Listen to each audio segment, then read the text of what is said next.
dari kelompok 2 Geografi ingin mewawancarai tentang identitas ragam desa. Sebelum itu, perkenalkan nama saya Adelia Putri Maharani. Nama saya Kisha Beneviania. Nama saya Riana Natania Putri. Nama saya Karen Kimberly. Halo semuanya, perkenalkan nama saya Adelia Putri Maharani. Di sini saya akan mewawancarai sampel 1, yaitu adalah Teteh Rini. Sebelumnya aku lagi sama siapa? Karina Prasmita.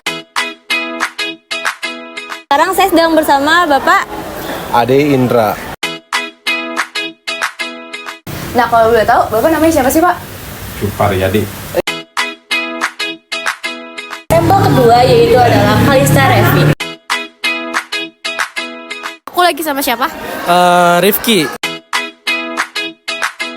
Sebelumnya perkenalkan, nama aku Yeliani Gloria Sinaga. Kalau boleh tahu, nama lu siapa sih? Rahasia. Kamu itu warga lokal atau kayak kamu pernah kesana aja?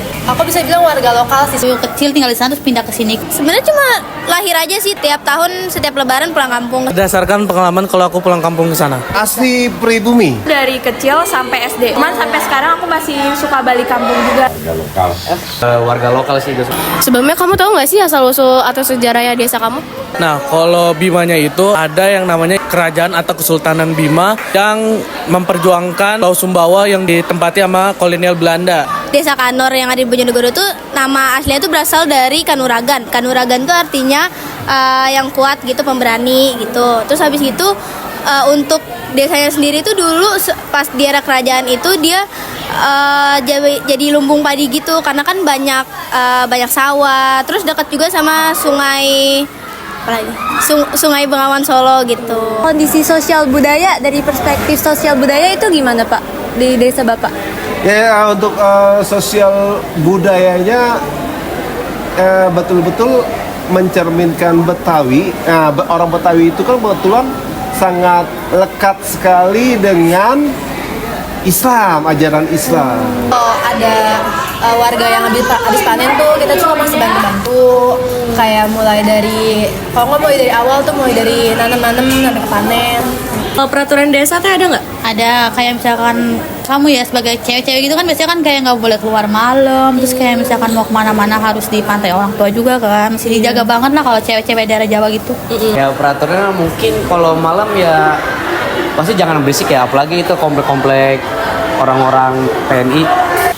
Kalau peraturan yang lebih spesifik itu soal perikanan, nggak boleh ditangkap pakai racun nama setrum. Adat istiadatnya lu tahu nggak nih di desa lu apa? Mungkin kalau saya disadari kalau di sana tuh masih kental dengan suku budaya dari Sunda ya. Jadi pernikahan Sunda tuh masih ada banget di sana. Adat yang benar-benar kayak masih diterapin itu kayak kita sebelum mau ngambilin padi, kayak padinya udah jadi itu aja di beras gitu kan. Nah itu tuh kita berdoa dulu. Nah berdoa bener-bener kayak satu desa tuh bener-bener barengan gitu. Jadi kerjasama buat masak, buat melakukan sesuatu hal gitu. Mulai dari nyaritnya gitu, kayak ngambilin padinya juga bareng-bareng, kayak ramean satu desa. Kalau di Jawa itu kan ada serangkaian tradisi turun-temurun ya, soal kayak pernikahan adat Jawa, wetonan, sedak tinten, tingkepan gitu masih ada. Kondisi geografis dari desanya tuh kayak apa? Kita sih dataran tinggi ya, soalnya kan dekat pegunungan juga, terus perairan ngalir. Dataran rendah sih biasanya kayak kan di sini cuma padi sama dekat banget sama Sungai Bengawan Solo itu. Dataran rendah, pokoknya pulaunya itu udah dikelilingi dengan lautan. Jadi mau ke kanan laut, ke kiri laut. Oh bener laut semua. Emang udah laut semua. Dataran rendah, dia itu rawan banget terkena banjir. Pegunungan dan persawahan. Rumah tapi belakangnya ada gunung gitu. Jadi dingin. Desa aku kebetulan tuh ada di gunung, terus di dekat-dekat desa aku tuh ada sungai, ada juga air terjun, banyak sih. Terus gak jauh juga dari pantai lokasinya. Di desa Bapak itu ada mitos atau cerita rakyatnya gitu nggak sih Pak yang masih diomongin? Ya, jadi kebetulan ada cerita, ini real story ya. Jadi kejadiannya itu pas saya SD kelas 6. Jadi kan ketika SD kelas 6 itu kan kalau sore itu di lingkungan saya pada suka main bola. Kebetulan depan rumah saya lapangan bola. Nah kalau saya sebelum jam 6 sebelum maghrib sudah pulang ke rumah. Nah kebetulan ada teman saya nih, ya kan, dia usianya antara 9 tahunan mungkin, ya kan. Iya. Nah dia masih main sendirian. Nah kebetulan ketika mamahnya nyari atau emaknya nyari, dia belum pulang ke rumah. Nah kan kebetulan heboh tuh, ya kan, sekampung heboh kemana gitu.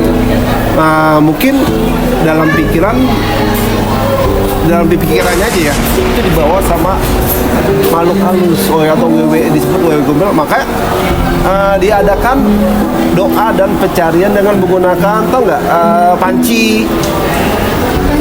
Buat masak tuh. Oh, tahu. Iya kan, buat masak air, panci, terus apa lagi? Itu diapain? Tayang dipukul-pukul. Iya. Itu real story loh. Ini nggak bohong. Nah, alhamdulillah karena berkat doa dan usaha dan ikhtiar, keesokan paginya diketemukan di dalam kandang ayam. Ini nggak bohong loh. Serius. Cerita mitos itu pernah langsung dari bapakku sendiri. Oh iya. Jadi rumah dia dulu itu langsung pas-pasan sama kuburan. Oh terus? Nah, ini sampai sekarang. Jadi di situ tuh dulu ada pohon beringin. Sekarang itu udah nggak ada. Nah, di sampingnya situ ada kuburan keramat. Ada kuburan keramat. Tapi itu kuburan untuk umum. Iya, itu kuburan buat umum, tapi adalah kuburan keramat yang dipagerin. Iya. Nah, katanya kalau setiap malam tertentu itu, katanya kalau ada kunang-kunang, kamu tahu kunang-kunang kan? Tahu. Nah, kalau ada kunang-kunang, itu katanya lagi ada yang di sana katanya. Kan kamu tuh kan biasanya kalau di daerah Jawa tuh ada yang suatu tempat yang nggak boleh kita kunjungin. Apabila misalkan kamu kunjungin tuh pasti ada kayak kesurupan lah, ada hal-hal yang nggak diinginkan, itu tuh pasti ini banget loh. Kental banget. Iya. Gak boleh nyapu malam-malam. Pamali ya? Iya. Terus kalau misalkan kalian dengar burung kulik itu kayak ada yang mau meninggal. Terus kalau misalkan ada serangga kayak kupu-kupu masuk rumah itu datang tamu. Jadi umum, nggak terlalu kayak jarang dilihat orang gitu. Ada hal positif dan negatifnya nggak yang sering terjadi di desa kamu? Positifnya tuh kayak misalkan dari warganya ya saling gotong royong, kebersamaan sama warganya ada, pokoknya tuh saling membantu juga. Sering kerja bakti, bersihin masjid. Karena di sana itu Islamnya kental banget lumayan. Itu banyak angkutan umum, listriknya tuh udah memadai, transportasinya udah banyak, dekat daerah perkotaan. Hal positif yang pasti kalau kayak kita lagi panen tuh, kan masyarakat masih suka bantu-bantu, gotong royong masih kental, jadi masih masuk ke hal positif. Biasanya masih deket lah, ibarat kalau tetangga tuh masih suka main satu sama lain gitu. Kalau negatif sih hampir gak ada, tapi mungkin kalau negatif tuh lebih ke individu yang masing-masing. Kadang tuh kayak daerah Lampung kan emang terkenal kayak copetnya, gitu-gitu banyak. Jadi paling kita jaga diri aja sih. Negatifnya itu terkadang gampang emosi sih orang sana. Itu ada banyak pembegalan. Jadi kalau misalkan naruh motor sembarangan gak dikunci, kuncinya ditinggal, itu langsung hilang. Karena di situ tuh keamanannya kurang banget. Terus pencurian, pencopetan di angkutan umum, kan banyak angkutan umum. Nah, di angkutan umum tuh banyak banget terjadi pencopetan, di pasar juga banyak terjadi pencopetan. Misalkan kamu ke suatu tempat itu tuh langsung itu nggak boleh, kayak pemali lah, nggak boleh dilanggar. Kalau menurut kamu, buat anak muda kayak kita nih Gen Z, cocok nggak sih tinggal di desa kamu? Kurang cocok. Nggak bisa ya, karena Tete juga pernah ngalamin juga kan.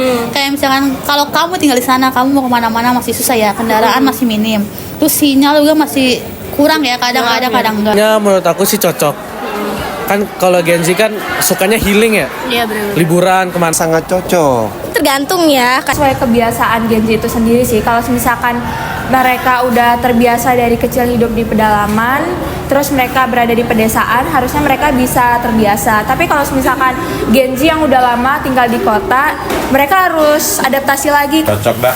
Sekarang juga udah ada desa wisata. Mungkin cocok ya, karena Gen Z mungkin sekarang banyak orang yang udah pusing sama karirnya, jadi kalau tinggal di desa jadi lebih tenang kayaknya.